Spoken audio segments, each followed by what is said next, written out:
Então é isso, atenção. Quando o Bruno fala lá de dentro, atenção, começa a tensão aqui dentro. Tensão nada, papo gostoso, começando mais uma vez seu podcast Cuca Fresca. Eu sou Alexandre Miguini. Bem-vindo você mais uma vez por estar acompanhando a gente, dando críticas, sugestões. A gente prefere as sugestões do que as críticas, mas tudo é válido, tudo nos deixa muito feliz, de coração quentinho. Obrigado por você estar acompanhando mais esse episódio com a gente. Hoje um papo que justifica tudo isso. Eu, particularmente, posso falar que já quando eu cheguei aqui era tudo mato, né? Então, posso dizer que justifica muito do que a gente vem tratando nos nossos canais digitais. A gente vai falar sobre marketing digital, onde é que nós estamos, para onde nós vamos, né? Muita coisa nova, muita coisa acontecendo. Você deve estar cheio de remarketing. Não sabe o que é remarketing? Tudo bem, a gente fala disso também daqui a pouco. Mas antes, vamos apresentar os nossos convidados da mesa, então. Gente, tudo bem? Boa tarde, como é que vocês estão? Boa tarde, tudo bem? Como é que você tá, Alexandre? Tudo bem, não precisa me imitar, pode falar do teu jeito mesmo. Não, brincadeira, sacanagem, a gente combinou isso antes. E aí, Aline, tudo bom? Tudo bem, Vamos começar pela Aline. Aline, as mulheres têm Primeira a vantagem. né? Aline, quem é a Aline na fila do embarque? Na Vila do Embarque, a Aline, ela é gestora de tráfego há 2 anos. Hoje eu sou o CAP, né, da unidade onde nós trabalhamos. Uhum. Eu cuido de todo um time de gestores de tráfego. São 9 pessoas. Uou. E Todos muito bem comportados, alimentados. tudo muito comportadinho, certinho, fazendo o trabalho deles bonitinho. Que bom. Isso é o que a Aline faz, mas quem é a Aline? Bom, É solteira, casada, sou formada? casada, tá, gente? Sou casada, tenho 25 anos. Legal. Trabalho, né, na nossa unidade ali há 2 anos também. Estou em Cascavel tem 5 anos. Ah, Não de sou onde daqui. você é? Sou de Maringá, no Paraná. Maringá é legal, hein? Minha mãe nasceu em Maringá. Não, ali. Adoro aquela cidade. Uma cidade tinha muito velho na minha época. Sim. Quando eu estudava em Londrina tinha uma rixa, o clássico Segue do tendo café. alguns ainda. Mas é bom, Maringá é planejado. Coisa linda, Maringá, hein? E É veio linda. pra cá conquistar o mundo. Vim pra cá, meu marido é daqui, a gente se conheceu em Santa Catarina e hoje estamos aqui juntos, massa. trabalhando juntos também. Show de bola.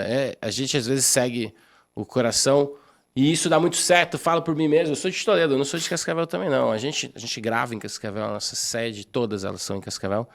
Mas a minha essência é aqui do ladinho. A essência de Toledano. Legal.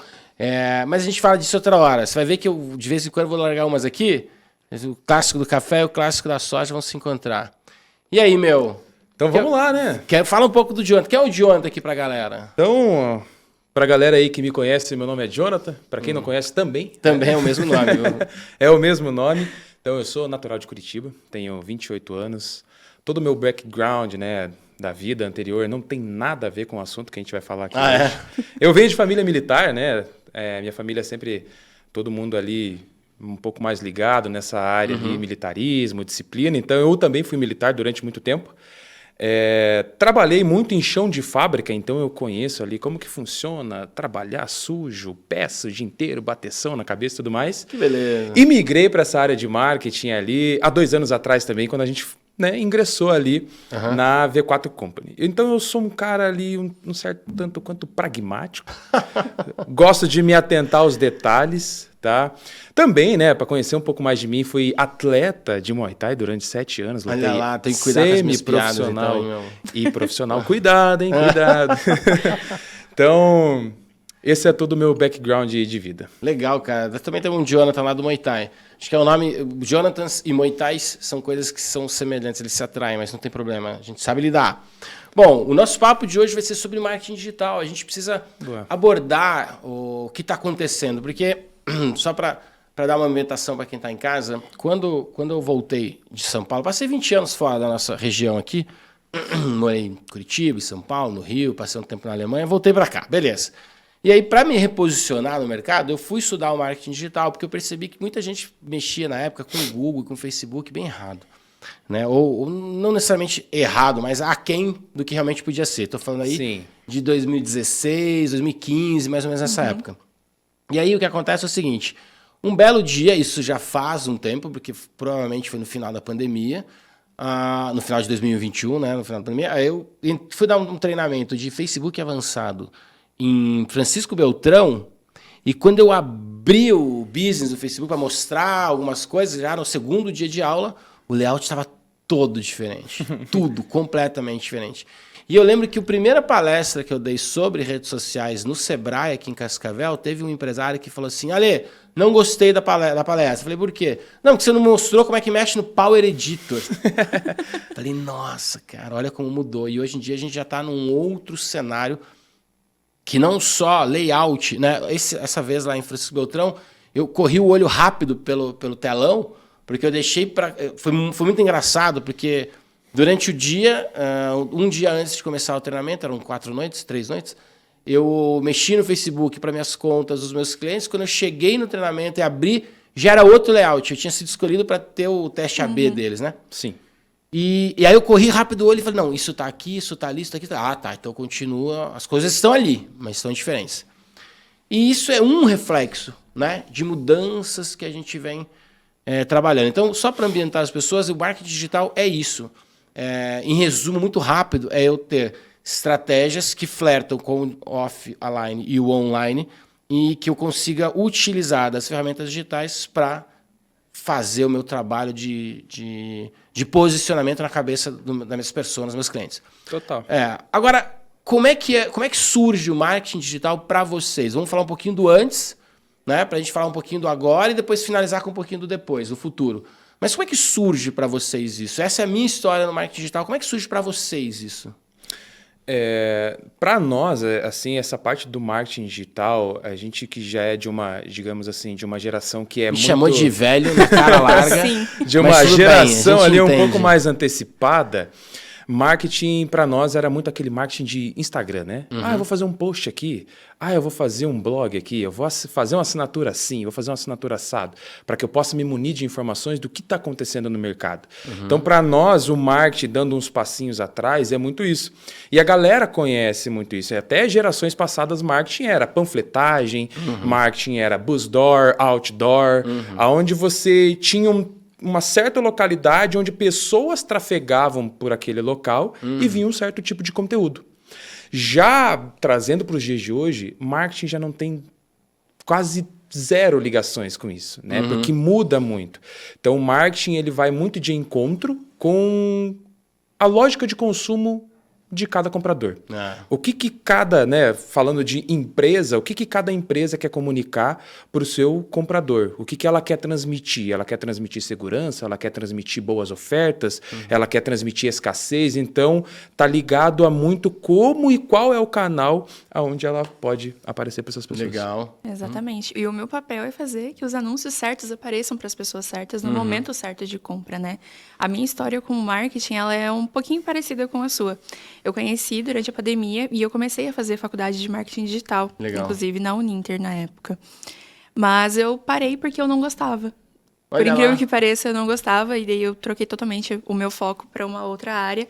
E hoje eu me sinto 100% realizada fazendo o que eu faço, que é colocando o mercado em movimento, né? O marketing digital hoje, ele não serve só como campanhas chatas, né? Os anúncios que a gente pula no YouTube. Total. Ele coloca o mercado em movimento, faz movimentação de dinheiro, a gente muda a vida de diversas pessoas todos os dias, né? Então, se o nosso cliente tem mais faturamento, ele consegue contratar mais pessoas, que consegue gerar mais demanda, que consegue investir mais, e vira uma cascata de coisas muito boas. Então, é importante que os empresários tenham essa consciência de que é importante sim investir em marketing, né? E em uma equipe qualificada também. Aline, né? eu gostei muito da tua fala, não sei se é tua, mas eu gostei muito. Colocar o mercado em movimento. Isso para mim, isso é um resumo muito claro de tudo que eu já vi acontecer dentro do marketing digital, né? E engraçado o choque de gerações. A gente falou do post no Instagram. Eu lembro de uma reunião na SIC, do núcleo de publicidade, logo que eu vim morar em Cascavel. Vim morar em Cascavel no final de 2016, começo de 2017. Mas em 2017 eu vim nessa reunião e aí teve um publicitário lá na sala que falou assim, mas... Gente, a gente tem que falar mais do Instagram nessa reunião, porque o Instagram é o futuro. Sim. 2016, 2017. Falei, cara, já era o presente para mim naquela época. As minhas primeiras palestras sobre marketing digital, a gente nem abria o Instagram. Nem existia Instagram para marketing digital naquela época. Para vocês terem uma ideia, a primeira vez que eu fiz um investimento em AdWords, ou em AdSense, né? E recebi os cliques em AdSense, foi do Google. Desculpa, do YouTube. Do Yahoo! Do Yahoo, isso, do Yahoo. Yahoo Ads. Os links patrocinados do Yahoo. E a gente entrava no Yahoo e tinha um monte de link patrocinado. Não era bem organizado como é o Google hoje. Ele era bem bagunçado nas páginas de leitura do Yahoo. E aí eu lembro que eu trabalhava numa empresa italiana e o nosso maior concorrente foi jantar com o meu diretor um dia e ele falou assim... Meu diretor falou assim, nós estamos gastando 5 milhões de reais na televisão e 2 milhões na MTV, não sei o que lá, e falando com garbo, assim, né? Enchendo a boca para falar dos 5, 6 milhões na televisão. E o diretor da empresa concorrente virou e falou assim, pois é, a gente não gasta um centavo com TV.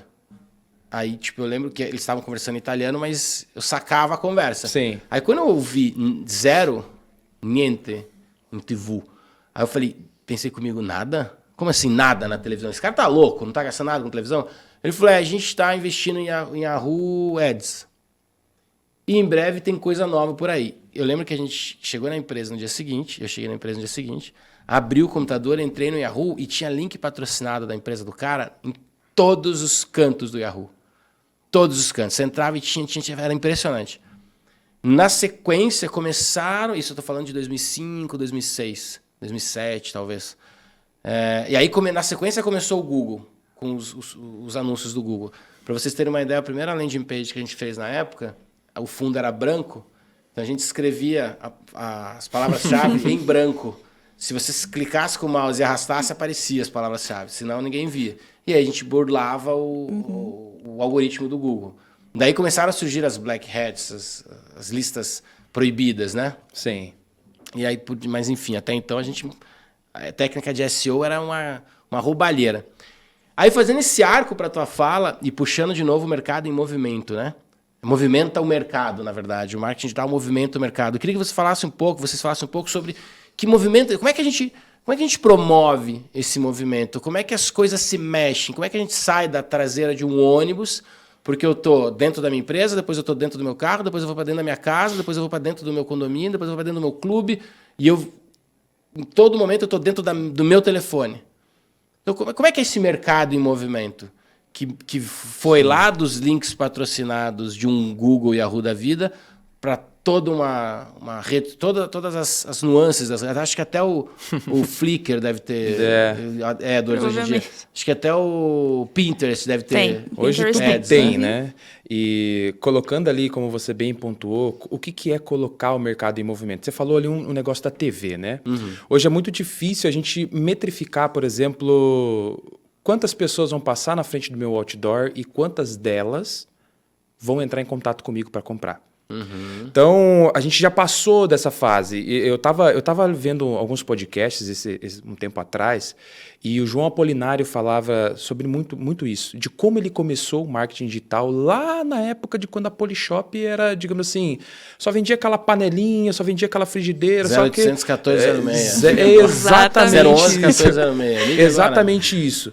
Então, as pessoas associavam o marketing, poxa, eu preciso aparecer num horário nobre da TV tal. Tanto é que a Polishop criou lá, né, o próprio canal dela. Uhum. Só que quando a gente vai para esse lado, é muito difícil eu mensurar isso. Então, a Polishop criou um método para poder mensurar. Uhum. Cada revista tinha um número, então a pessoa que ligava naquele número, ela sabia que tantas pessoas tinham comprado aquela revista, tal.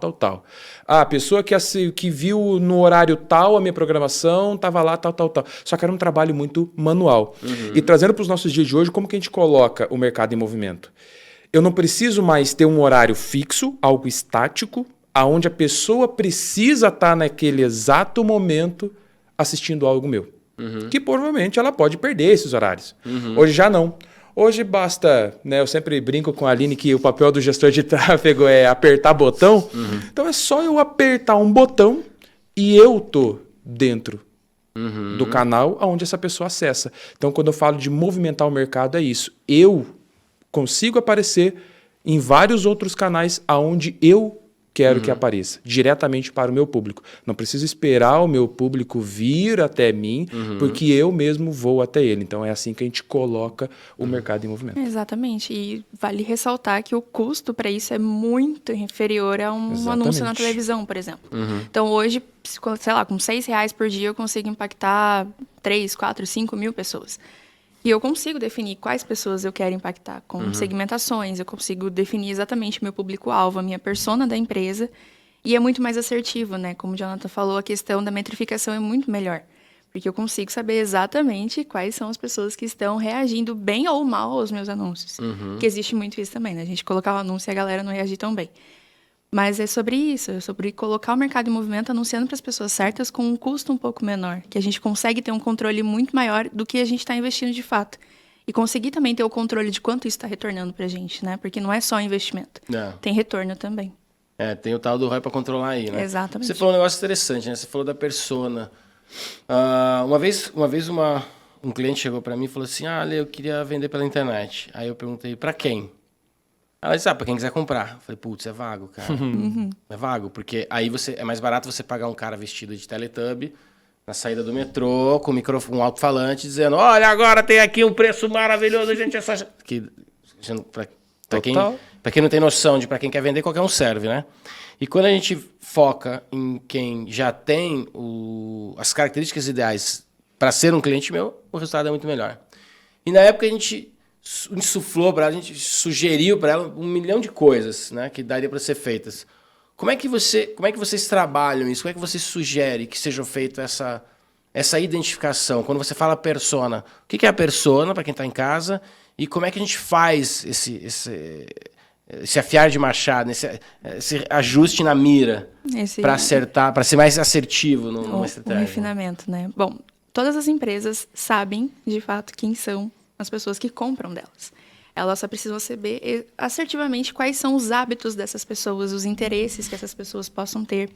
Então, a gente consegue, com várias segmentações diferentes que as plataformas nos possibilitam, né? Então, eu posso começar com uma campanha usando lista de clientes. Então, eu consigo, com dados dos meus clientes, procurar pessoas que sejam semelhantes aos meus compradores. É uma maneira muito mais assertiva do que eu anunciar para todo mundo.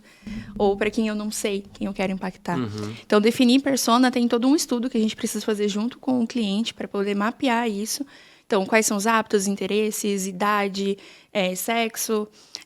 dado demográfico, cidade, enfim, profissões. Então, tudo isso colabora para que a gente desenhe cada vez mais e refine cada vez mais esse público e consiga ter estratégias muito mais vencedoras, né? Então, é dessa maneira que a gente faz. Tem todo esse estudo. Cara, você sabe que quando eu comecei a fazer esse tipo de segmentação, tinham outras regras, né?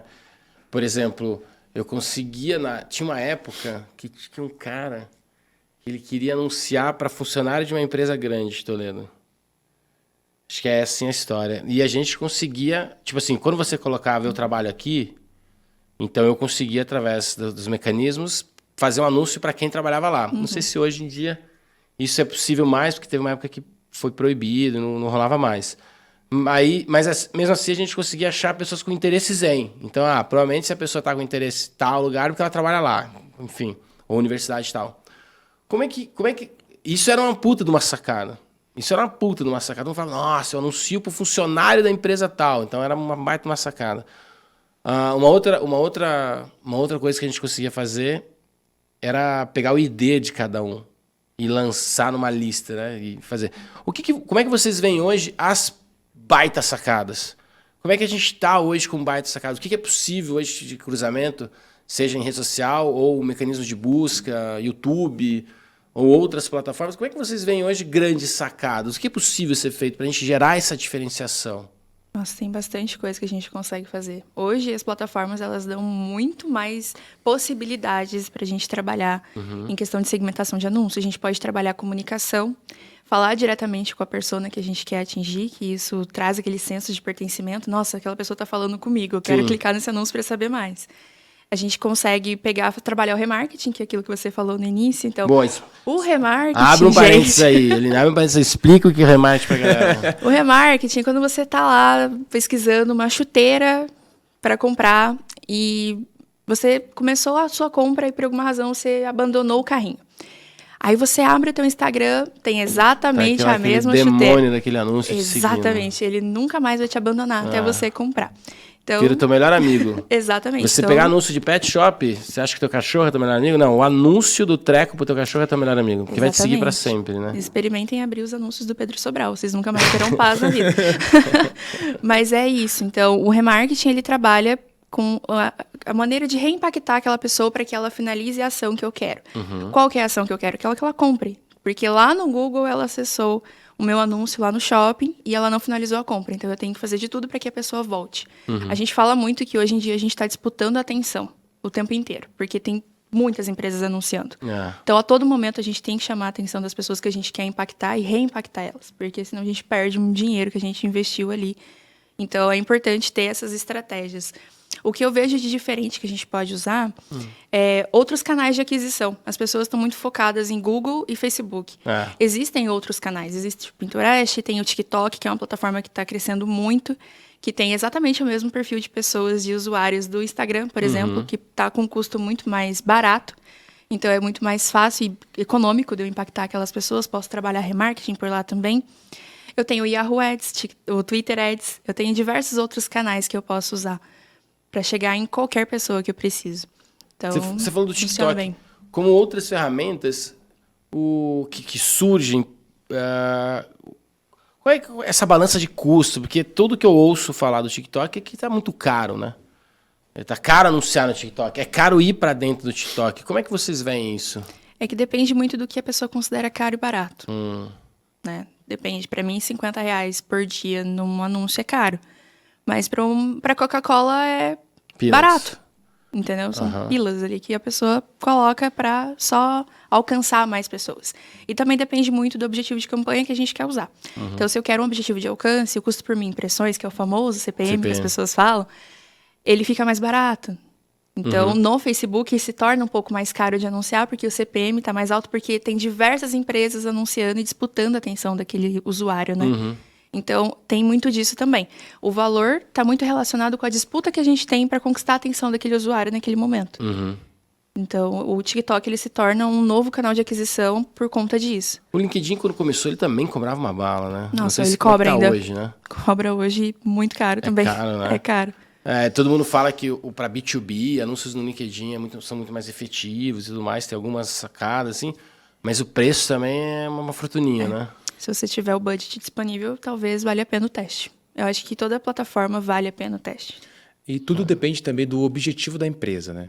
Então, dentro disso, a gente observa muito. Então, por exemplo, lá na V4, a gente tem várias especificações para cada tipo de atividade. Então, a Aline é gestora de tráfego, então ela cuida somente da parte de tráfego. Por exemplo, no meu caso, gestor de projeto, eu tenho que estar olhando como o mercado se movimenta, como aquela empresa compra, o que mudou naquele mercado, se aquele mercado está caindo, está regredindo, o que está acontecendo com ele. Porque dentro do marketing, a gente consegue trabalhar com duas coisas. Eu trabalho com mídia de atenção, que é o caso que a Aline falou, e com mídia de intenção. As pessoas que vão procurar o nosso produto ou o nosso serviço, elas têm desejo por aquilo ou elas têm necessidade por aquilo. Então, essa correlação de caro, barato, depende muito do objetivo da empresa. Claro. Do que ela vai propor. É um serviço que eu trago pessoas que têm mais necessidade. Então, ali eu tenho já nível de consciência. Então, ali a pessoa já sabe o que ela está procurando. Ela só precisa entender o que você vai oferecer de solução. E aí é um ponto para a galera que está em casa assistir e sempre atentar para isso. O que eu soluciono? Porque tráfego só por fazer, qualquer um vai fazer. Mas como que eu soluciono um tipo de problema? E para solucionar esse problema, precisa ter os canais ideais. Então eu quero captar atenção, desejo, sapato, por exemplo. Ninguém vai procurar um sapato no Google. Procura, mas com bem menos frequência ali do que se eu fosse ver, por exemplo, um anúncio no Instagram. Instagram, calçado, desejo, mulher, consumo, eu quero ter. Poxa, tô com dor de dente. Ninguém acordei com dor de dente hoje, vou ver um anúncio ali no Instagram. Ninguém acorda. Tô com dor de dente, preciso ir ao médico. Só que eu não sei aonde. Dentista perto de mim. Digitou ali, você apareceu como primeiro, você que de fato, dentro daquele ciclo de pesquisas, onde a pessoa está pesquisando ali, você conseguiu ficar bem ranqueado.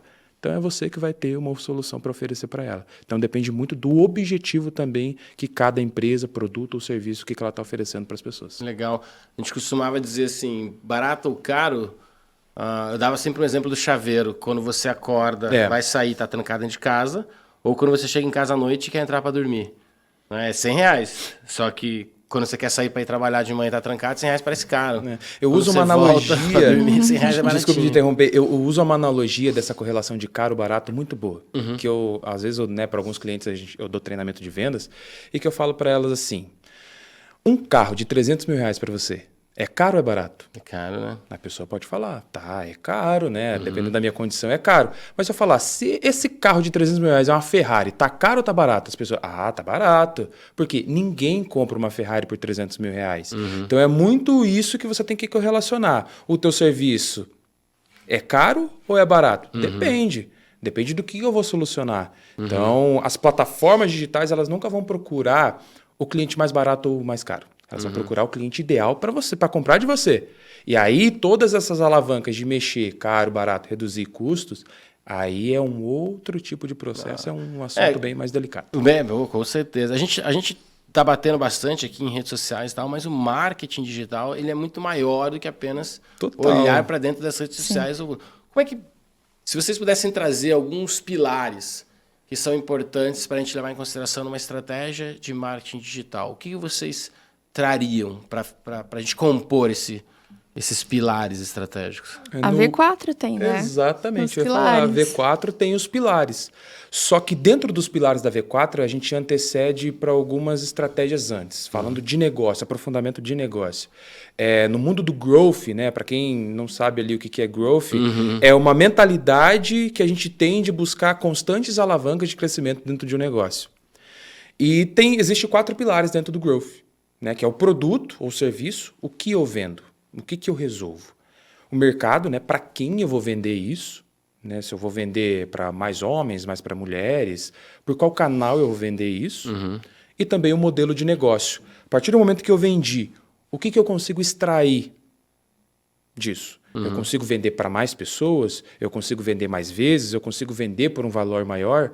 Então, e dentro disso, a V4 que criou o nosso método, né? Que é tráfego, né? Como que eu levo esse conteúdo para as pessoas, engajamento, como que eu recepciono essas pessoas, conversão, como eu vendo para elas, o que elas estão procurando como solução, e retenção, como eu consigo fazer a venda para ela mais vezes, por um valor maior, para mais pessoas e assim sucessivamente. Vamos tentar ilustrar, para quem está assistindo, um restaurante ou uma loja de tênis, por exemplo. Como é que ficariam essas preocupações, de uma forma bem simples? Se a gente consegue citar um exemplo, o que seria interessante para a pessoa analisar nesses pilares, para não sair botando dinheiro em tudo quanto é plataforma diferente? Tem uma ideia de como a gente podia bolar isso? Vamos pegar uma loja de sapato, então, como um exemplo. O primeiro pilar é tráfego. Então, eu preciso levar pessoas para a minha loja. Como que eu levo pessoas para a minha loja online? Com anúncios chamativos que comunique diretamente com aquela pessoa, que trabalhe com algum tipo de oferta, que chame a atenção de fato das pessoas. Então, eu preciso levar elas para o meu site. Cheguei no meu site, agora é o pilar de engajamento. Como que eu vou engajar aquelas pessoas ali dentro para que elas façam a ação que eu quero, que é a conversão, né? Que é o terceiro pilar.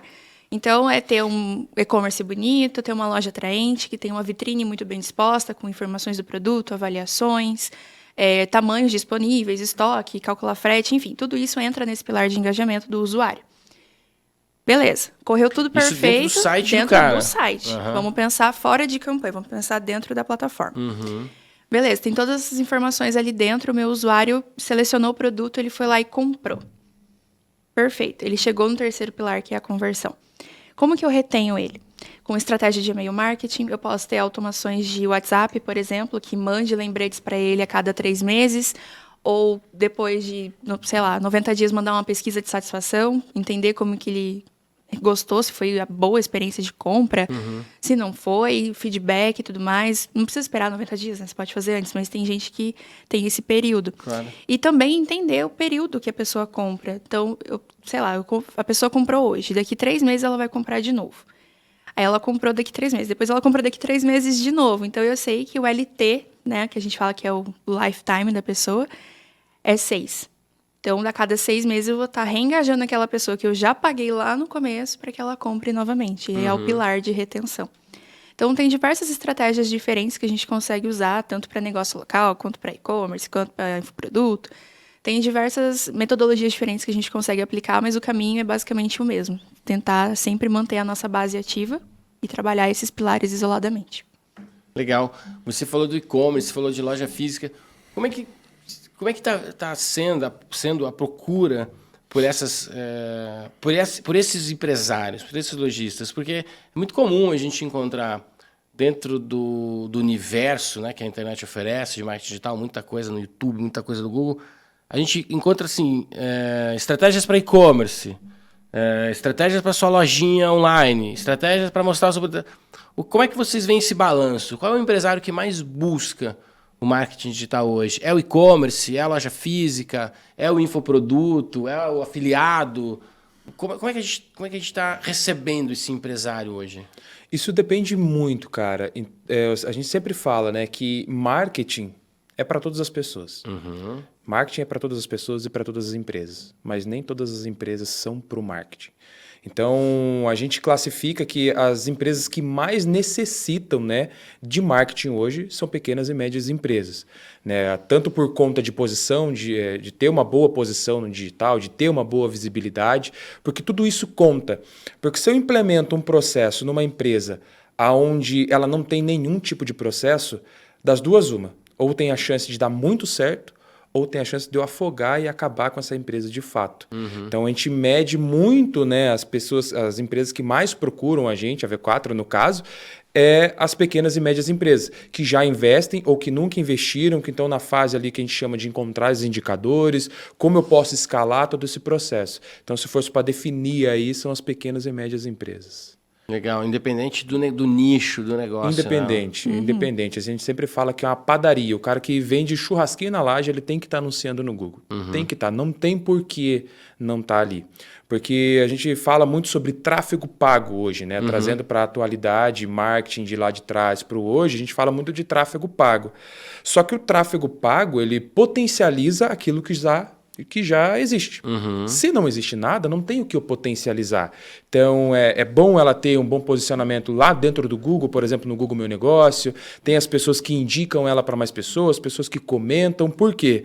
Com isso, o próprio Google recomenda ela para mais pessoas. E aí eu jogo o tráfego em cima disso, eu potencializo aquilo que ela estava construindo. Então, por isso que tem empresas que demoram mais para escalar, né? Porque daí a gente implementa todo um processo exatamente do zero, posicionamento, Google Meu Negócio, eu não tenho uma página de vendas, não tem nada, a pessoa procura, só vê a fachada dela lá, mas não sabe quem é, o que ela faz, aonde vivem, onde moram, seu sistema, do que se alimentam. Então fica muito difícil construir um processo assim.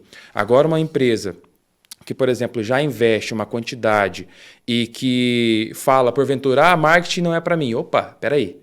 Vamos ver por que marketing não é para você. Você está fazendo isso? Não, então a gente está falhando nisso. Então, onde a gente vai pegando, né, pega todo o processo de marketing da empresa, quebra ela em várias etapas e aí a gente implementa o growth que a gente chama. Aonde a gente vai ajustar a depender dos números que ela tem, dos números que a gente está recolhendo, qual é a alavanca de ajuste que a gente vai precisar mexer para que ela possa, né, deslanchar ali no mercado. Existe uma engrenagem muito grande, né, que é formada, que forma tudo isso, que engloba o branding, né, a marca do cara, total, o nome, o posicionamento, até o próprio ticket médio do produto. Sim. Como é que vocês veem essas mãos dadas, né? Como é que o marketing digital traz o institucional com uma mão, a venda com a outra, o que é investimento de marca, o que é investimento de resultado? Como é que vocês equilibram isso, principalmente na cabeça e na ansiedade do cliente, né? Porque o empresário, ele fala, não, tá aqui meu logo, anuncie, vão vender. Você fala, não, pera, vamos posicionar sua marca, vamos repaginar sua identidade visual. Como é que vocês trabalham a ansiedade do empresário? A gente sempre fala que o melhor remédio, né, para a pessoa que é imediatista, que é um resultado tudo rápido, é o planejamento a longo prazo. Então, por isso que quando um cliente chega na V4, a gente senta esse cliente e fala, cliente, quero entender aonde você está. Você já investe em tráfego? Você já tem um site? O que você pode me gerar de informação? Dentro dessas informações, a gente vai planejar conforme o step do projeto que a gente fala. Então, tem empresas que estão num step V0, onde não tem nada, a gente vai começar do absoluto zero, e aí a gente tem um tempo para implementar tudo isso. Tem um step V1, uma empresa que já investe ali alguma coisinha, mas não tem o controle dos indicadores. Isso é muito importante. Para a galera que está assistindo aí e que faz tráfego pago, é muito importante ter o controle dos indicadores. Porque, para quem não sabe para onde está indo, qualquer lugar serve. Então, a gente precisa medir para poder gerenciar sem achismo. Olha, eu acho que isso dá certo, eu acho que aquilo dá certo. Não. O que os números estão nos dizendo? O segundo passo é a gente maturar esse processo. Olha, então com R$1.000 eu vendi 10.000. Como que com esses R$1.000 eu posso vender 1.002? Qual é a alavanca que eu preciso ajustar? O que eu consigo fazer mais com o mesmo investimento ou até com menos investimento? Para que daí sim ela possa saber como escalar isso. Já tem controle sobre o seu custo de aquisição, ela já sabe que um cliente compra hoje, daqui 15 dias ela volta a comprar. Ela sabe que o público que gera mais receita para ela é XPTO e ela sabe que o retorno dela é isso. Se ela quer escalar isso, ela sabe que ela precisa colocar tanto de verba de mídia. Se ela colocar tanto de verba de mídia, ela vai ter X de resultados. Então, é assim que a gente mensura ali todos os resultados. Você falou de indicadores, né, para mensurar tudo isso. O que seriam indicadores interessantes para quem está começando e para quem já está indo para performance? Que indicadores vocês recomendam para as pessoas ficarem de olho? O CAC, que é o famoso custo por aquisição de cliente. Né? Então, saber quanto que um cliente custa para a sua empresa e quanto de dinheiro ele deixa ao longo do tempo que ele está dentro da empresa, né? Que é o LTV, que é o Lifetime Value que a gente fala. Então, é importante esses dois principais indicadores para a gente começar a definir quais são os próximos passos. Você sabendo quanto que custa um cliente dentro do teu negócio e quanto de dinheiro ele te deixa, você consegue ter previsibilidade de muito mais outras alavancas, né? Vamos colocar assim, outros indicadores macros, né? Mas também a gente tem que levar em consideração o custo por lead, porque se o meu CAC, por exemplo, é R$50, o meu custo por lead não pode ser maior que isso. Senão eu estou pagando muito caro para ter aquela pessoa que, às vezes, um lead não é um cliente. Né? Ele é um potencial cliente que cabe ao time comercial do cliente trabalhar nele para tornar ele, de fato, cliente da base. Então, o custo por lead ele tem que ter uma média ali de mercado para não ultrapassar muito o nosso CAC. Mas quando a gente não tem esses indicadores, que é o V0 que o Jonathan falou, a gente trabalha para encontrar eles e mostrar para o cliente. Em 3 meses, a gente vai encontrar os seus indicadores. Então, o nosso foco é em testar e validar tudo que a gente tem disponível aqui e encontrar o nosso perfil de cliente, anunciar para ele para conseguir escalar isso a partir do 4º, 5º, 6º mês. Então, é mais ou menos essa a estrutura que a gente usa, que é o fator principal ali para os nossos clientes estarem com a gente, né? Encontrar essas métricas tão difíceis na visão deles, né? Exatamente. Não é legal isso, né? Porque eu costumava dizer nas minhas aulas assim, saí de Toledo de carro, direção a Porto Alegre. Não tenho placa na estrada, não tenho velocímetro, não tenho odômetro, não tenho mostrador de combustível e não tenho placa de se é reta, curva, se é ponte, sabe? Ou seja, eu não tenho indicador nenhum no meu trajeto. Qual a chance de eu chegar no Rio de Janeiro ao invés de chegar em Porto Alegre? A chance é muito grande. E conforme a gente vai amadurecendo com o empresário, né, esse olhar do que, pô, o que eu controlo, o que eu rastreio, o que está me dizendo se eu estou chegando lá? Isso é muito importante, né, para ele entender. Podemos trazer na prática? Vamos pensar em algo prático, vamos voltar à nossa loja de tênis lá. O que seria um indicador interessante? Como é que ele mensuraria o CAC dele, o LTV, ou que tipo de CPL que você comentou também, né? Isso. O que a gente diria para ele? Ele falou, cara, se você tem uma loja digital é de um jeito, físico de outro, ou é mais ou menos parecido, como é que vocês veem nesse sentido? É que são métricas um pouco diferentes, né? O e-commerce, o CPL se torna o custo por venda, que é o CPV. Então, por exemplo, o meu ticket médio de um produto é R$300. O meu CPV não pode ser maior que 50% do valor. Então, eu tenho que sempre trabalhar em alavancas que diminuam o meu custo por venda e, consequentemente, vá trazendo mais pessoas para que vá diminuindo cada vez mais. Então, quanto mais pessoas, menor o custo fica. Menos a plataforma de cobra, Exatamente, né? exatamente. Então, para uma loja física, é o custo por lead. E cabe ao time de vendas transformar aquele lead numa venda. Então, tem essas peculiaridades, né? Pegando o exemplo da loja de tênis, se a gente tem um lead que chegou até o nosso site e não comprou, a gente trabalha o remarketing. Então, a gente tem que ter uma verba separada para trabalhar essa estratégia. Que são as verbinhas de teste, que a gente apelidou de verbinhas suicidas. Que a gente tem que investir para perder, porque a gente não sabe se vai ter retorno ou não. Então, o empresário ele tem que estar ciente que aquilo que a gente vai investir pode talvez não retornar para ele. Então, se eu tenho um investimento de R$2.000 por mês no e-commerce, que hoje em dia não funciona mais esse valor, é muito pouco.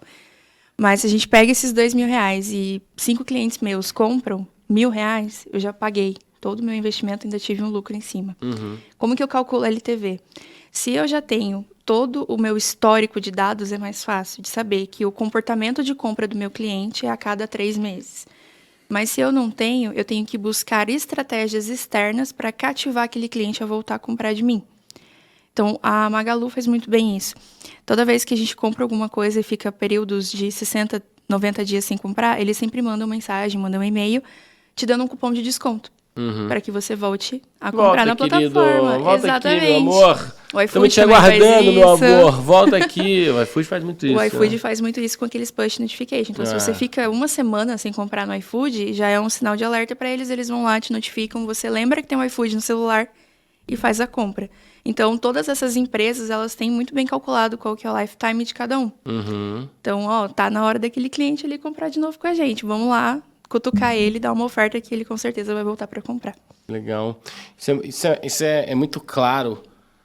Eu acho que para quem está hoje vivendo isso é muito claro, fica muito óbvio os passos desse tipo de estratégia, né? Há pouco tempo atrás, a gente conversava isso numa roda, ninguém fazia ideia do que estava acontecendo, o que você está falando.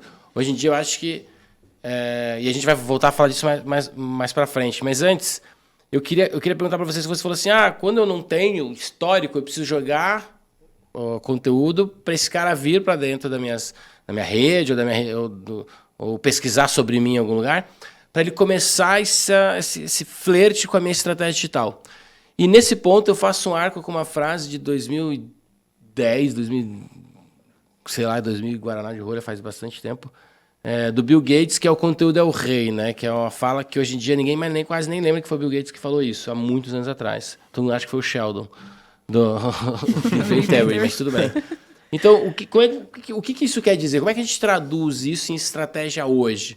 Qual é o papel do conteúdo nesse sentido? O conteúdo, ele define a audiência, né? A gente fala muito isso para os nossos clientes. Então, se você quer impactar uma pessoa A, não adianta você usar um conteúdo que impacta a pessoa B, porque você nunca vai impactar a pessoa A dessa forma. Então, a forma de segmentação também existe pelo conteúdo. E é isso que ele falou, né? O conteúdo é rei. Então, quando você tem um conteúdo muito bom, que você tem um Instagram muito bem definido, a tua persona, você atrai exatamente os potenciais compradores da tua marca. Então, é importante trabalhar o branding nesse ponto, né? Ter conteúdos relevantes, né? Não é só postar por postar, é ter realmente conteúdos que façam sentido para a marca. A Bianca Andrade, né, a Boca Rosa, ela é muito referência no mercado por isso. Ela tem essa segmentação de conteúdo exatamente para a persona que acompanha ela. E ela sabe exatamente quem é essa pessoa. Mas se eu ainda não sei, não adianta eu fazer conteúdo para todo mundo. Porque daí eu vou chamar um monte de gente e não vou conseguir vender para ninguém. Exatamente. Então, eu preciso, antes de começar as minhas estratégias, definir quem eu quero realmente atingir. Então, com os conteúdos, com uma linha editorial bem construída, com a frequência, né, de postagem, né, postar 3 vezes por dia, mas pelo menos 3 vezes na semana, ter tudo isso muito bem trabalhado, sem ter o tráfego pago, né, que é as estratégias orgânicas que a gente chama. Ter isso muito bem definido vai, como o Jonathan falou, impulsionar aquilo que a gente já está construindo sem ter verba investida, né? Então, quando a gente começa com o tráfego pago, é muito mais simples de encontrar essas pessoas.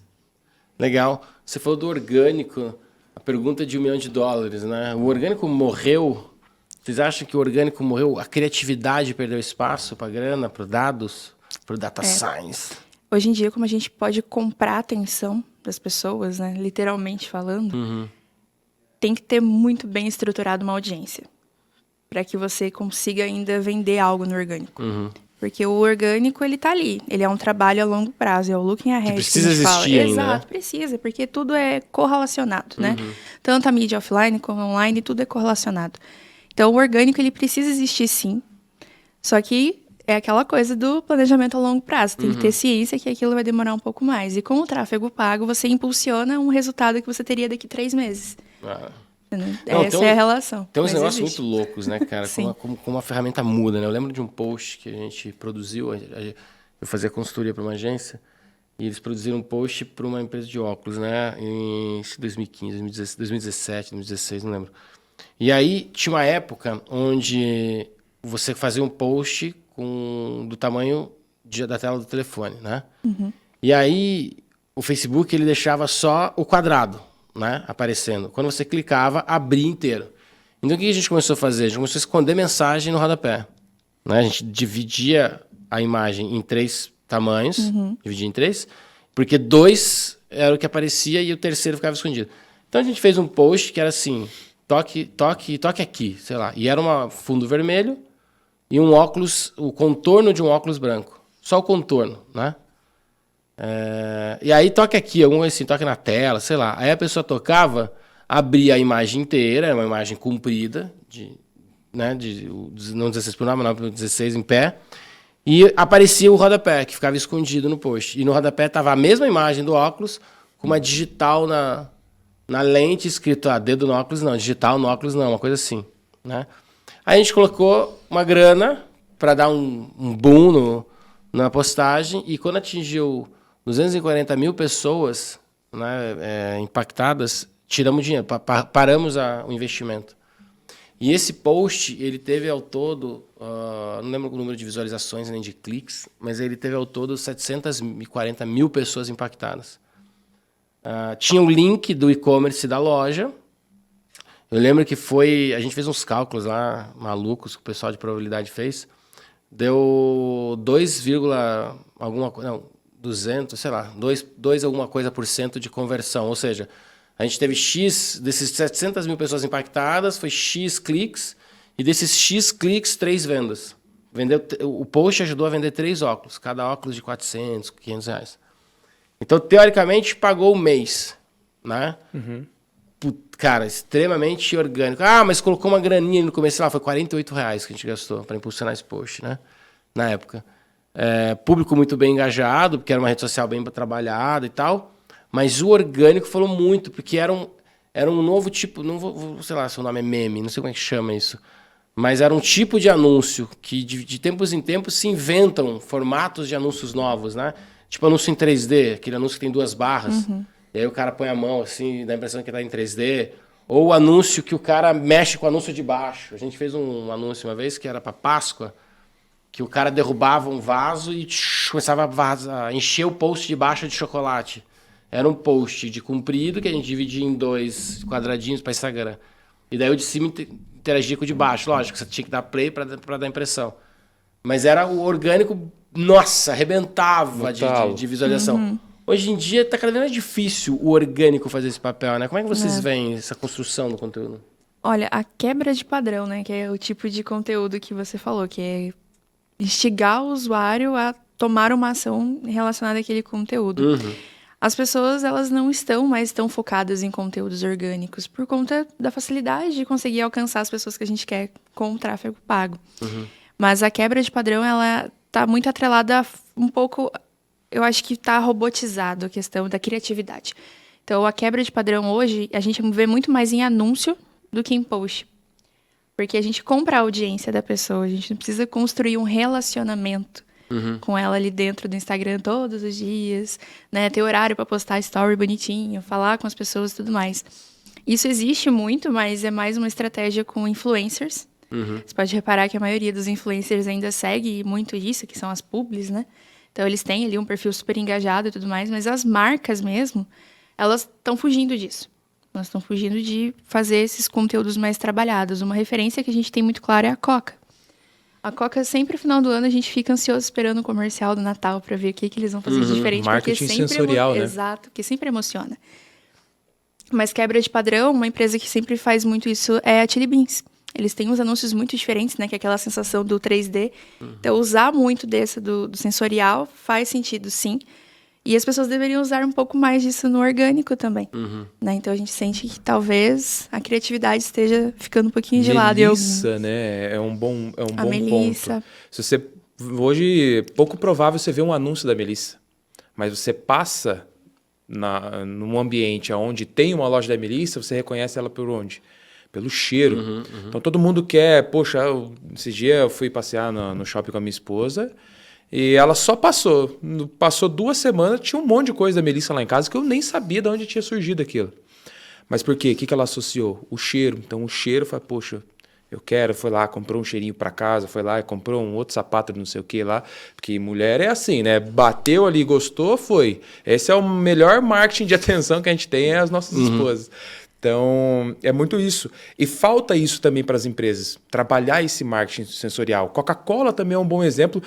A gente teve, né, a satisfação de conhecer o ACMO, né, da Coca, o Sérgio Zima, num evento que ele foi da V4 lá em São Paulo. A gente teve a nossa Assembleia Estratégica. E ele falava muito sobre isso, né? A Coca-Cola se tornou a marca porque justamente ele ia nos ambientes aonde as pessoas estavam e estavam perguntando por que ela consumia mais Coca-Cola. Então, Coca-Cola passou a ser mais consumida porque as pessoas passam o maior tempo delas fora de casa. Basicamente foi isso. E você não vê nenhum anúncio da Coca-Cola falando, olha, tome Coca-Cola porque Coca-Cola é bom.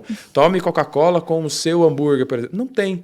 Mas tem aquele copo suado, mas tem aquele barulhinho do gelo caindo, você derrama a coca, aquele barulho do gás evaporando. Então, tudo aquilo faz com que você fique com aquela marca na memória. E trazendo isso para os nossos dias de hoje, marketing é isso. Que tipo de ação você faz que movimenta o teu mercado e que faz a pessoa que você impactou com aquele anúncio lembrar da tua marca quando ela precisar. Então, basicamente é isso. Entendi. Vocês citaram, o Aline citou com relação aos influencers, né? Eu acho que já entrando na nossa fala aqui do próximo passo, né? O que seria o próximo passo? Eu queria que vocês comentassem um pouco essas estratégias, né? De trazer o tal do influenciador, que nada mais é do que transformar todo mundo em Maria vai com as outras, né? Você pega e descobre o teu lado Maria vai com as outras quando você segue alguém que ganha para você seguir esse alguém. Como é que vocês veem esse tipo de escolha? Né? É uma tendência ou já passou a curva, já está ficando para trás? Vale a pena os empresários buscarem? Que tipo de influenciador o empresário tem que buscar? O nano, macro, micro, ultra, master, blaster, sei lá. Quem é esse influenciador hoje numa estratégia de marketing digital? A gente sempre fala que qual que é o melhor investimento para eu fazer e quanto é. A gente sempre fala, é aquilo que você está disposto a perder. Basicamente isso. Esse é o melhor investimento. E quando a gente fala, né, de influenciadores, é muito isso. O quanto você está disposto a perder? Porque o primeiro ponto que a gente observa com influenciadores é o quanto aquela pessoa, né, ela pode ter uma audiência muito grande, ela pode ser muito relevante ali nas redes, aonde ela aparece, mas o quanto de fit cultural ela tem com o teu produto. Porque se não bater, né, a influência dela com o teu produto, ela pode morrer ali falando do teu produto que não vai vender. Então, é muito desse negócio. Por exemplo, você vê lá... Por exemplo, vamos usar o exemplo aqui do MasterChef, que eu estava assistindo com a minha esposa no final de semana. A Paola Carosella lá é patrocinada pela Eisenbahn. Então, o quanto o produto tem a ver com o que ela faz. Comida, a pessoa vai comer num restaurante, ela já pede uma cerveja. Então, é muito isso, né, que eu vejo, a Aline pode complementar melhor disso, o quanto, né, contratar uma influenciadora vai te dar lucratividade a médio e longo prazo, a gente sempre fala isso, e o quanto essa influenciadora tem o fit cultural ali com o teu produto também. Eu acho que um ponto importante de ressaltar é que o influenciador ele não vai vender o teu produto. Ele está vendendo a sua marca. Porque ele estar consumindo o seu produto, consequentemente, vai dar vontade na audiência deles de consumir também. Então, a venda ela é uma consequência. Olha, melhor isso aí. Porque assim, ó, ele não vai estar vendendo o teu produto, ele vai estar vendendo a tua marca. Qual a diferença? Não é a mesma coisa? Tipo... Não necessariamente. Uma marca pode ter diversos produtos, mas nem todos os produtos podem casar com aquelas audiências que estão sendo seguidas ali, né, pelo pessoal. Então, vamos dar um exemplo... Sei lá, dá um exemplo para mim, Alexandre, de uma marca que você... Tênis, fica no tênis. Vamos ficar no tênis? No tênis, Tá, vamos pensar que é uma chuteira e a chuteira é do Neymar. É um exemplo. Não muito sei fácil. Se existe Umbro. chuteira Neymar. Umbro. Tá? Chuteira Umbro, Conga. Isso, então quem que seria o melhor garoto propaganda para essa marca? Tá, os jogadores ali que estão... Do Conga seria o Falcão, talvez. Isso, o Messi eu sei que tem uma chuteira, não faço ideia, gente, sou péssima com futebol. Mas vamos pegar esse exemplo. Eu pegar e colocar a irmã do Neymar para fazer um anúncio para Umbro, vai fazer sentido? Ela é uma influenciadora digital, mas não faz sentido. Só porque ela é irmã do Neymar? Não quer dizer que vai vender, mas ela vai levar alcance para a marca, que consequentemente vai impactar mais pessoas e que pode sim gerar uma venda. Mas não é o principal foco. Então, as pessoas têm muito disso, né? Eu fiz uma parceria com o influenciador, não vendi nada. Tudo bem, você pode não ter vendido naquele momento, mas que você conseguiu construir uma audiência em cima daquela pessoa, você conseguiu. Porque de alguma forma você foi exibido para as pessoas. Então é sempre importante lembrar disso, que o papel do influenciador é dar branding. Mas você acha que isso é tendência? Tipo assim, vamos olhar para isso no futuro? Ou não, tem um portfólio lá com 10 estratégias, essa vai estar ali na 7, 8. Como é que vocês veem esse lance do influenciador? Porque enquanto a gente está falando aqui com o empresário que quer trazer movimento para a loja de sapato, o tênis dele, e vai botar a marca dele na testa de um influenciador, eu também tenho o menino, a menina que sonha em ser influenciador, que também está buscando estratégias para se tornar uma referência para a marca dos outros.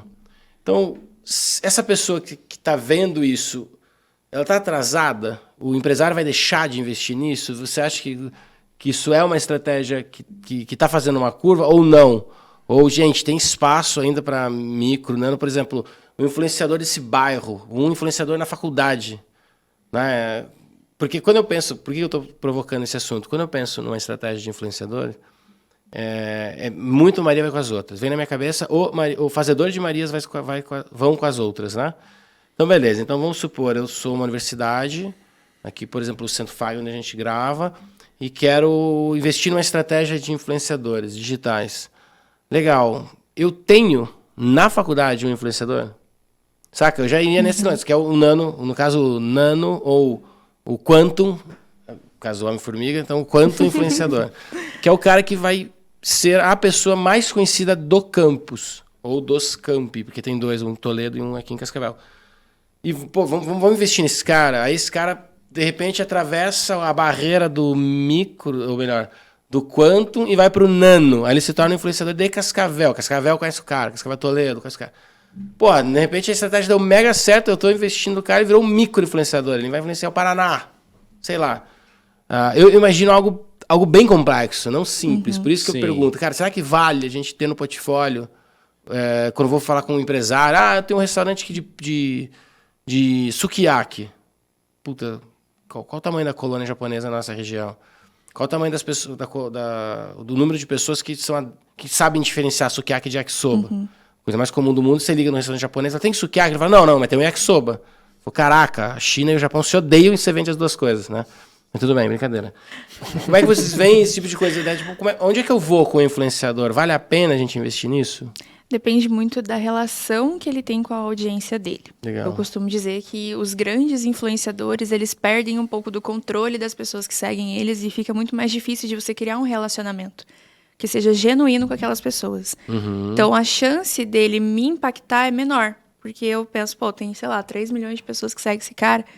Vai falar coisa de qualquer nicho para qualquer pessoa, porque tem 3 milhões de pessoas. Então, a chance dele impactar ali o público é grande.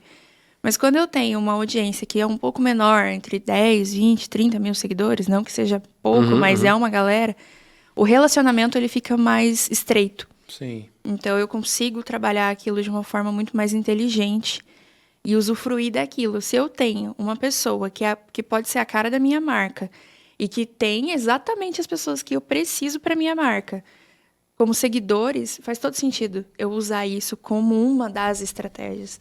Ser influenciador ou não usar influenciador depende muito do nicho da empresa, no fim das contas, né? B2B não faz tanto sentido. Mas também depende, né? Porque tem grandes empresários aí que fazem parcerias com empresas e tudo mais. Mas vamos falar do B2C ali da loja de sapato, né? Da loja de tênis. Se eu tenho uma pessoa do Cascavel, por exemplo, futebol clube, que joga super bem, e eu quero trazer essa pessoa para representar minha marca, porque ele vai impactar muito mais pessoas do que, sei lá, um influenciador de 3 milhões, eu vou optar pelo menor. Porque o relacionamento é muito mais real e genuíno com aquelas pessoas que seguem, né? Então faz muito mais sentido. O que você Não, acha? eu acho legal essa tua visão, porque tem muita gente que quando quer...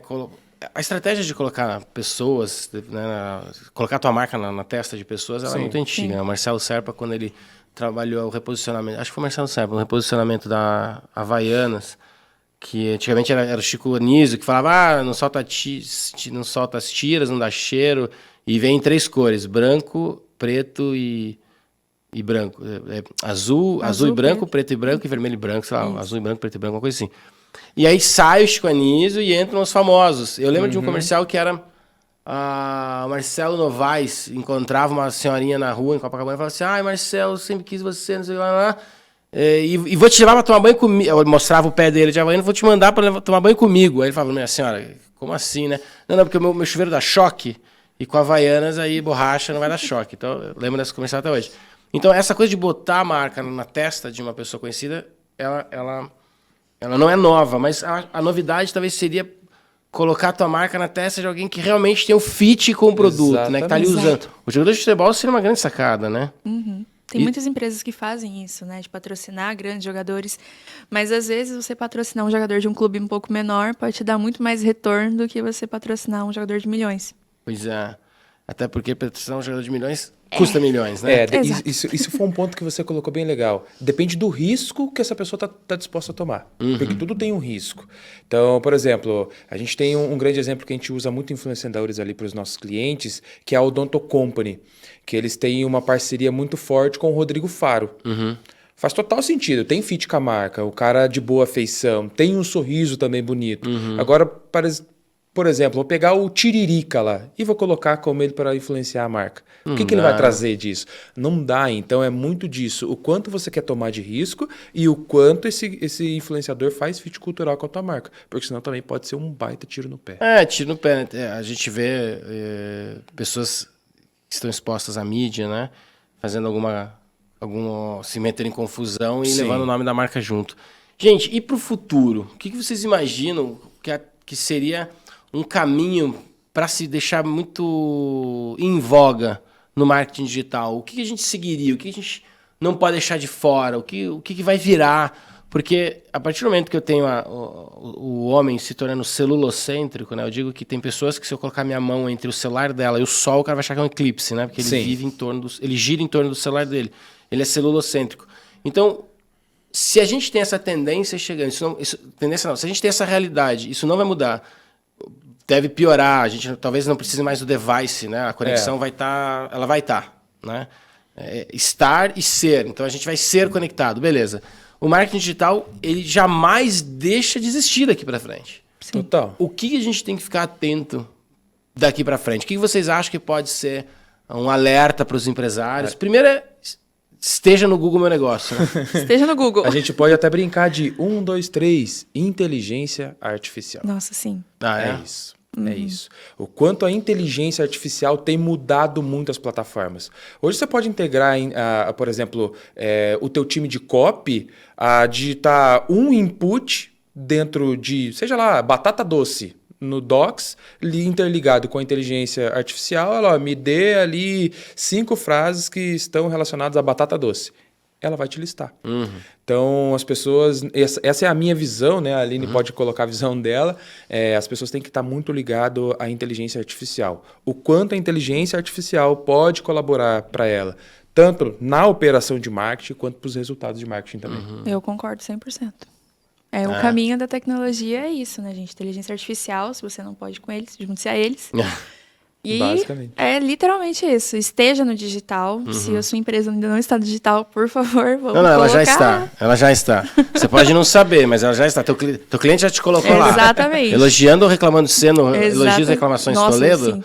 Provavelmente você deve estar em algum lugar nesse aí. O de Cascavel também é bem bom. Seja mais elogios e reclamações. Você pode estar não potencializando o teu negócio. Ou as pessoas podem estar potencializando teu erro aí, cara. Então fica atento. Eu lembro que eu falava assim que o Elogios e Reclamações e o Bazar Feminino. Nossa, Bazar Feminino e Cascavel. grupos, Bazar né? Feminino Toledo.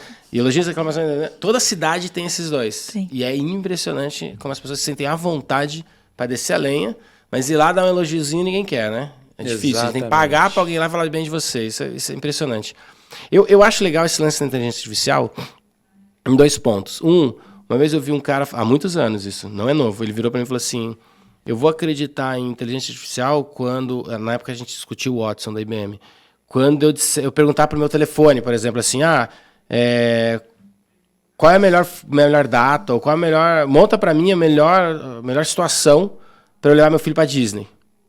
E daí a inteligência artificial vai ter acesso ao teu banco, então ela vai ver que época do ano, baseado nos anos anteriores, você teria mais condições de passar um tempo juntando dinheiro para viajar.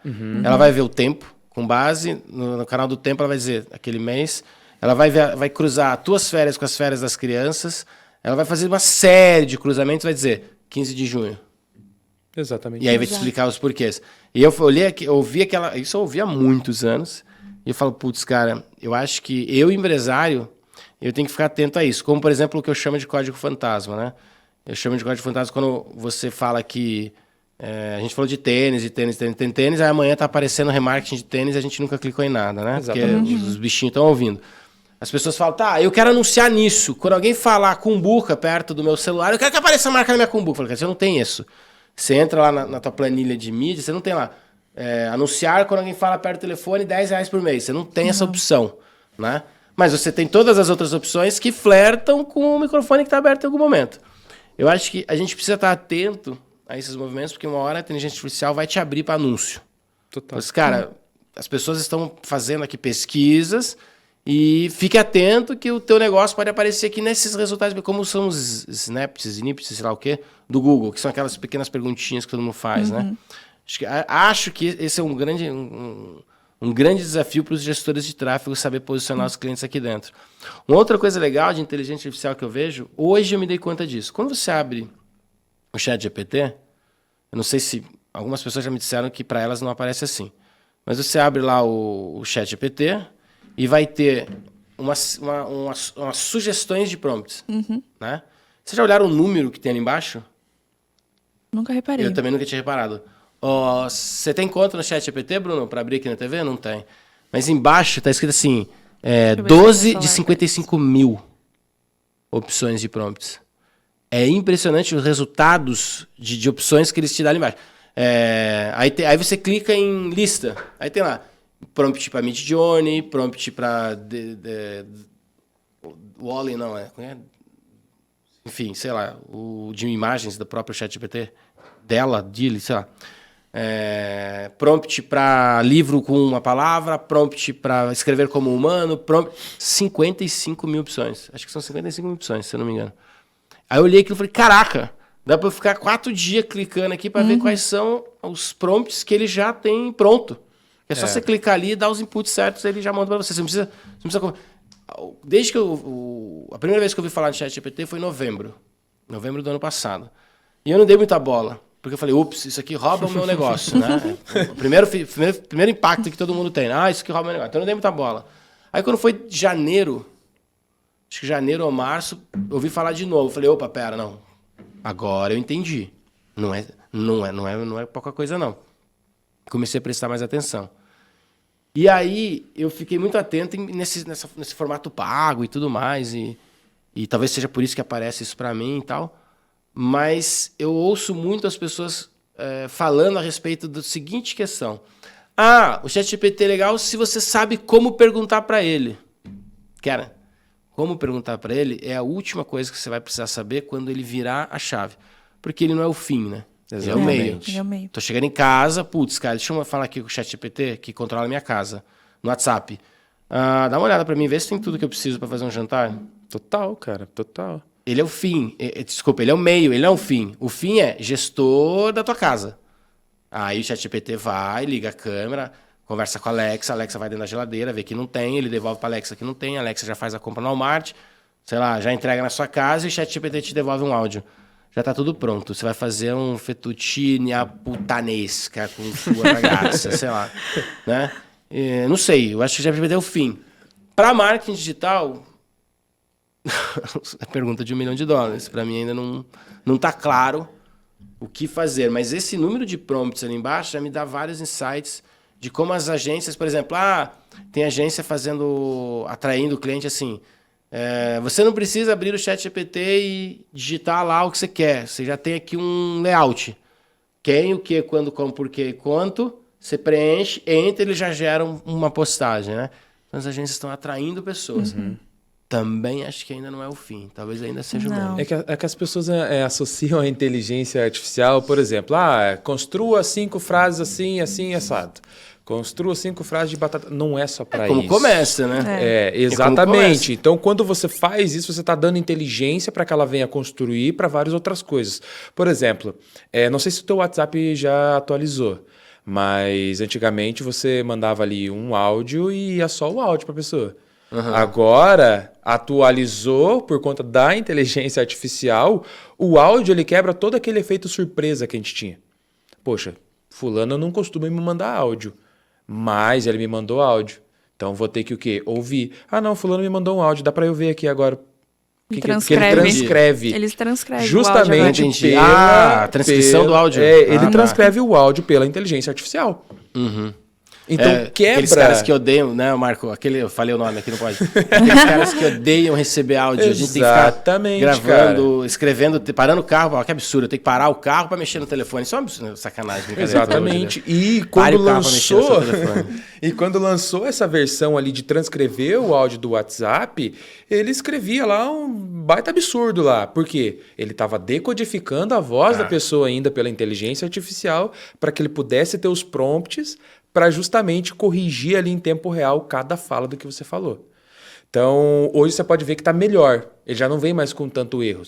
E justamente por conta desses prompts que a gente vai dando para a inteligência artificial. E não só isso, para mensuração de resultados, nós ali na V4 a gente já faz muito isso. Faz interligação ali com, por exemplo, com formulários. Você preenche o formulário, dependendo da nota que você dá para cada tipo de coisa, ele puxa para a inteligência artificial. A inteligência artificial já te dá uma média de resultado pela base daquilo que você respondeu. Então, não é só, digamos assim, para escrever textinho. Para escrever textinho, copy, bonita. Não, vai dominar alguma coisa aí, né? São muitas outras coisas, automatizar ali processos e tudo mais. Então, acredito que você falou que inteligência artificial para muitas coisas é um meio, né? A partir de agora... O ChatGPT é o meio, né? A inteligência artificial não, mas o ChatGPT é o meio. O que vai rolar, o fim, a gente ainda não viu. Para nós ali, ultimamente, tem sido o começo, o meio e o fim. Porque no final das contas é isso que vai guiar. E as pessoas têm um certo medo, né, com isso. Por exemplo, postaram lá, a gente tem que tomar cuidado porque agora a gente vai ser substituído pelos robôs. Não necessariamente. Então, cara, você tem que tomar cuidado se você não souber usar o robô a teu favor. Aí o meu medo, eu tenho mais medo do meu filho virar um baita de um preguiçoso e não pensar mais, porque ali tá tudo fácil, do que aquilo roubar o emprego dele no futuro, sabe? Eu vejo mais desse lado. Mas aí é papo para um outro podcast, tem muita coisa que a gente precisa discutir, dá assunto para mais de metro aqui, né? Sim. E a gente já está avançando na hora, a gente vem chegando para o nosso final. Eu queria agradecer a presença de vocês aqui hoje, acho que o papo é um pontapé inicial para uma série de conversas sobre marketing digital que a gente pode trazer aqui para quem está em casa, quem está curioso em saber se está fazendo certo, se está fazendo errado, o que fazer, se quer começar, não começou ainda, dá tempo. Então, tudo que você precisa saber, a gente vai tentar trazer para você, para ajudar o empresário e até o profissional da área a escolher caminhos com base nessas mudanças. É como eu abri o programa hoje falando. Um dia, simplesmente, eu abri o Facebook para dar uma aula e estava completamente diferente. Então, talvez... A gente pode fazer um programa inteiro só sobre Facebook. Estamos sendo justos com eles, né? Vale a pena manter o Facebook no meu radar. Exatamente. Mas, enfim, aliás, eu não sei nem a senha do meu Facebook mais. Mas tudo bem, ele está ali, ele serve para várias estratégias. Um papo, uma outra conversa. Pessoal, obrigado. Quem não quer deixar algum recado, quer se despedir, Aline, manda lá. Só agradecer a oportunidade. Não deixem de investir no marketing digital. É muito importante vocês estarem no digital ali com todo mundo concorrendo, né? Com os concorrentes de vocês. E é isso. Ansiosa para os próximos, que eu adoro falar sobre o Facebook. Legal. Adorei. E aí, Jonathan? É isso, turma. Muito obrigado aí pelo convite de vocês. Espero ter agregado aí, né, para o pessoal que está em casa um pouquinho do que a gente vive ali no dia a dia. Estou esperando os próximos aí já me convidando também. Exatamente. Estou esperando os próximos aí e é isso, né? Marketing hoje é a evolução de todos os negócios. Como que você coloca o teu mercado em movimento se você não estiver na internet? Boa, gostei dessa frase. É uma coisa muito legal. Eu vou plagiar isso em algumas vezes, em algumas oportunidades. Pode deixar. Pessoal, obrigado. É isso. A nossa conversa sobre marketing digital não termina agora. A gente vai falar muito ainda sobre isso. Fica a cargo de vocês mandarem perguntas, mandarem sugestões para ver para que caminho a gente segue, porque é um universo enorme, né? Tem muita coisa para a gente falar aqui. Beleza? Mas por hoje... A gente vai ficando por aqui e valeu a tua audiência, a tua paciência. Dá uma olhadinha aqui onde comentar. Presta atenção que isso aqui pode ser um corte, pode não ser o final do nosso podcast inteiro, pode ser só o final de um corte. A gente joga final também? De repente a gente até joga no final. Então, assim, se você está vendo só o final, rebobina essa fita aqui. Não sabe o que é fita? Pergunta pro seu pai, pro seu avô. E rebobina essa fita aqui, mas assiste o programa inteiro, beleza? E comenta, compartilha, manda para alguém, nem que seja de sacanagem, mas ajuda a gente aí, valeu? Pessoal, obrigado, um abraço, tchau! Tchau.